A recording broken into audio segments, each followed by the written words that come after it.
Hey Phantomaniacs, welcome to what might be the newest unboxing here on the Needless Things YouTube channel, provided it doesn't go on too long and get too complicated. What you are looking at is the top of the container. This is a tin container. Let me see if you can hear this. Ooh, fancy. The tin container that the Christopher Reeve Superman 112 collective action figure arrives in. I've already removed it from the outer carton and from the particularly smelly plastic bag that was surrounding it to protect this gorgeous tin that I had no idea it was coming in this. And actually there's a lot about this figure I'd forgotten because it's been so long since I ordered it, and I haven't really thought about it too much since then, but that's okay. I will never, give a company hassle for taking their time and making sure a product is right. So Super 7 and Mezco get a lot of leeway for the way they do business, because in the end, their products are usually worth the wait.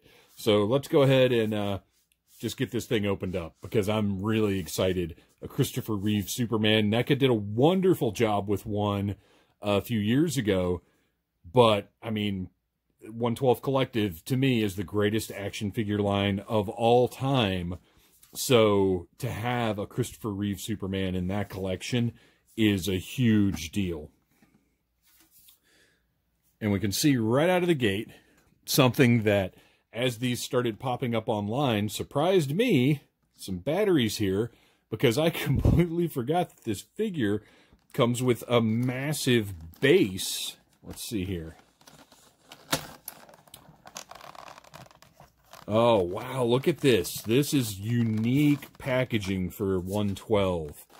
We've got some instructions here in the bottom of the tin, and you can see nice little padding down at the bottom to keep everything safe and sound. Maybe I'll throw some popcorn in this later. Ha ha ha, no I won't. All right, let's get this out of the way, make sure it didn't make any shadows. And look at this gorgeous job of the packaging.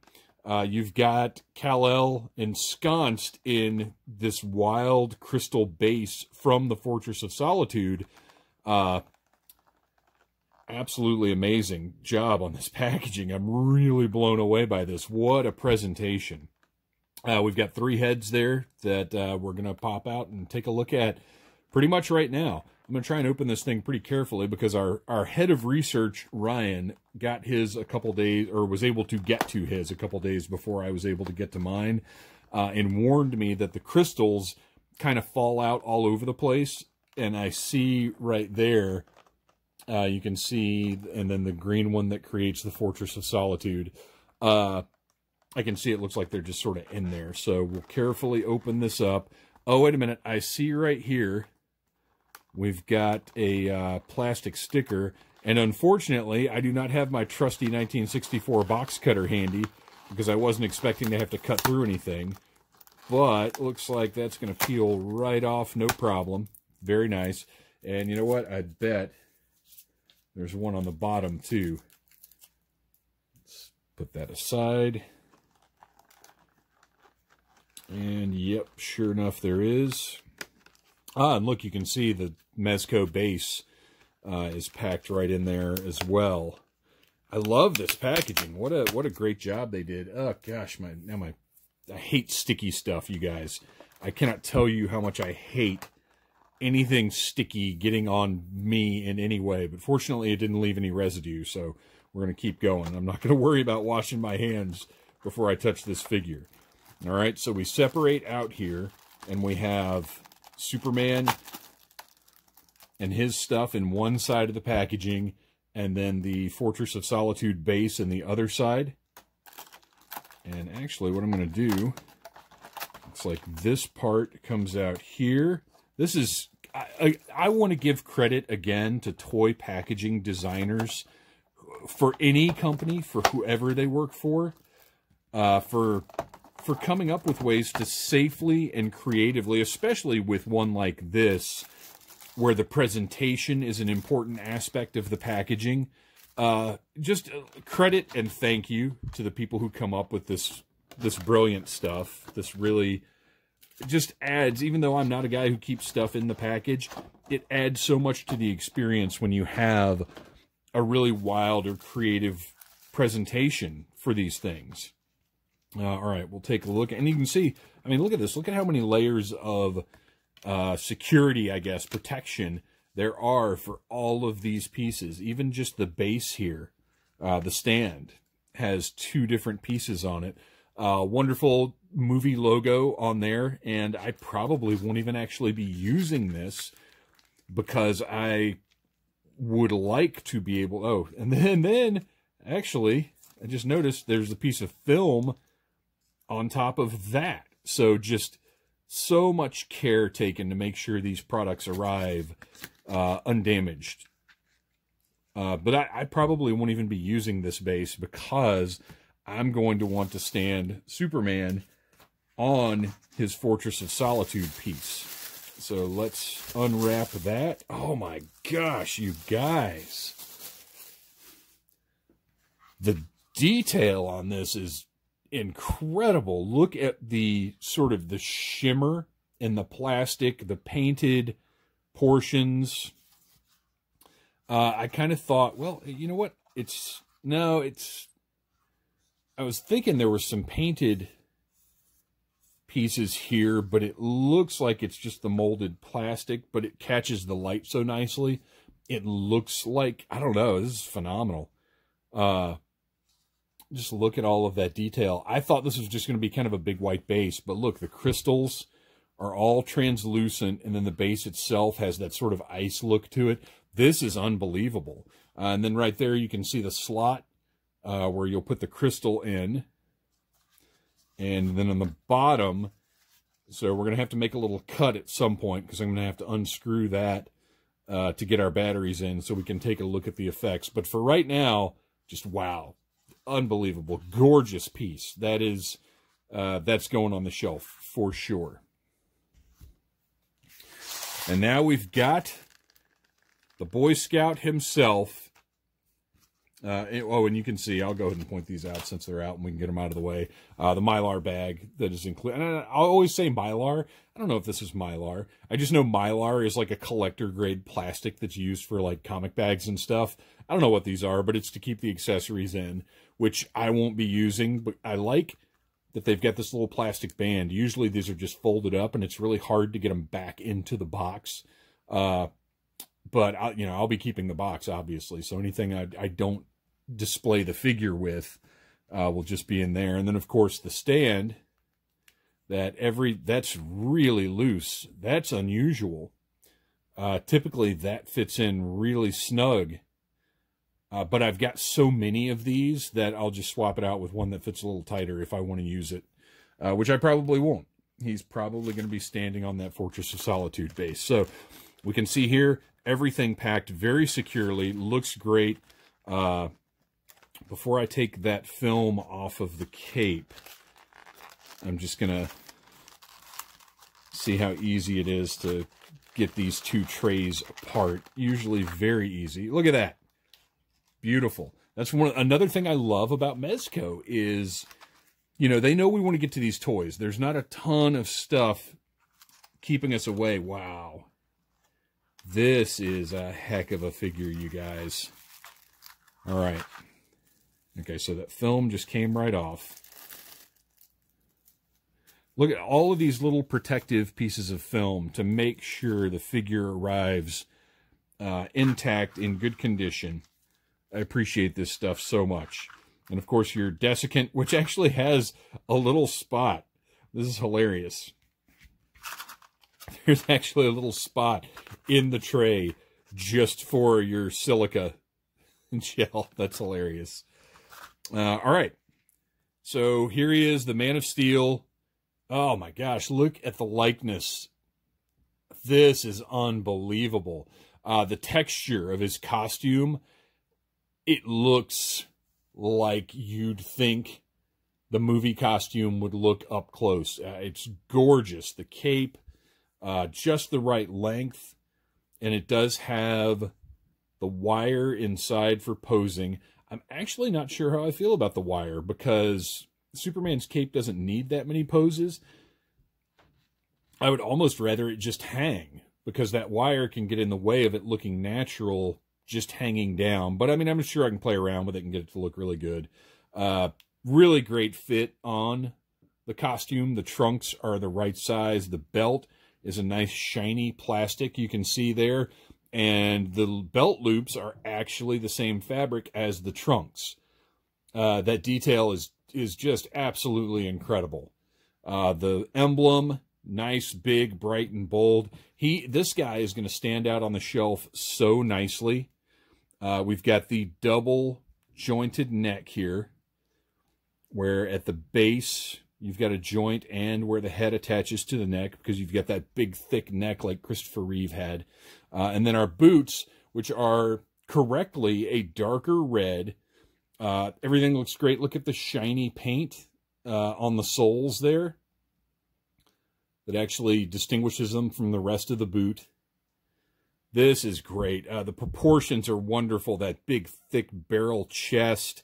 I mean, this looks like a little tiny Christopher Reeve. It's really just amazing. The fabric, I can't get over the fabric of the supersuit and the way that it looks. Just absolutely wonderful. And again, let's take a look at the likeness. Look at the sparkle in the eyes.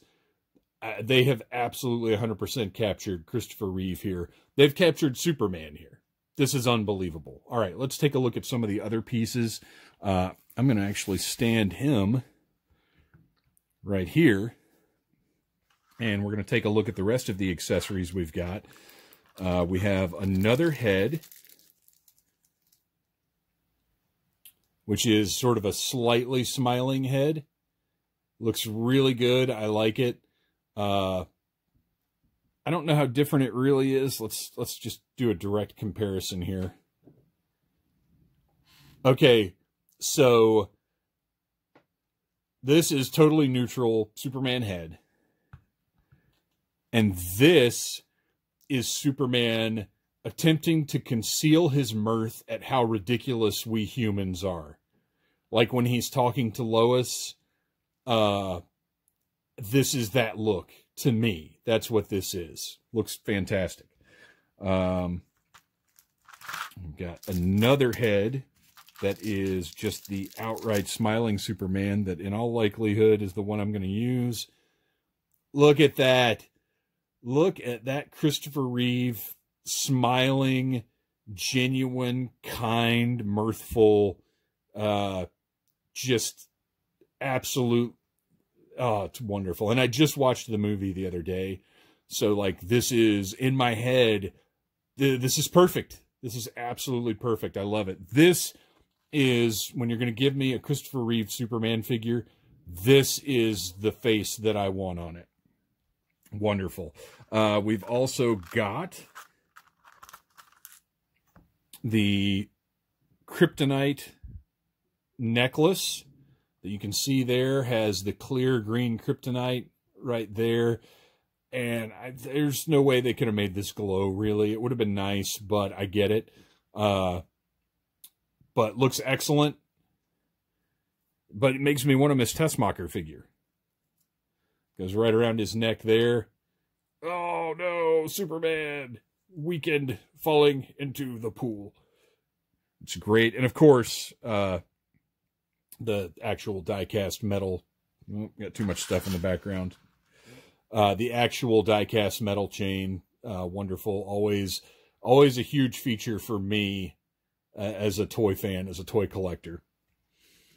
And then we've got multiple hands that you can see here. You've got flight hands. That's interesting. What is this specifically? Hand for holding the crystal. Very nice. Just sort of an open, relaxed hand. More of a sort of C-grip type grasping hand. And then a, why have you done this to me? Oh, come on. I apologize. One of these days I will learn the magic tricks of getting this thing to focus just right on the right object. But that is clearly a let's try moving this, because now I want to get this. I thank you guys for sticking with me, because I'm learning as I go along better ways to do things. Hopefully, anyway. So there we go. Why would you do this? Help me. All right, there you go. You get the idea. And then we have the big chunk of pure Kryptonite.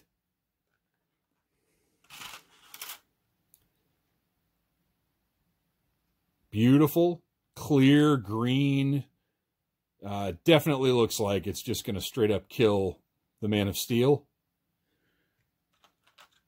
And then what's weird to me about this is you've got a couple of regular crystals here, and then you've got the green crystal. So this green one, this isn't Kryptonite? Like, what is this? Why make this green and not like a color that's not associated with the thing that kills Superman?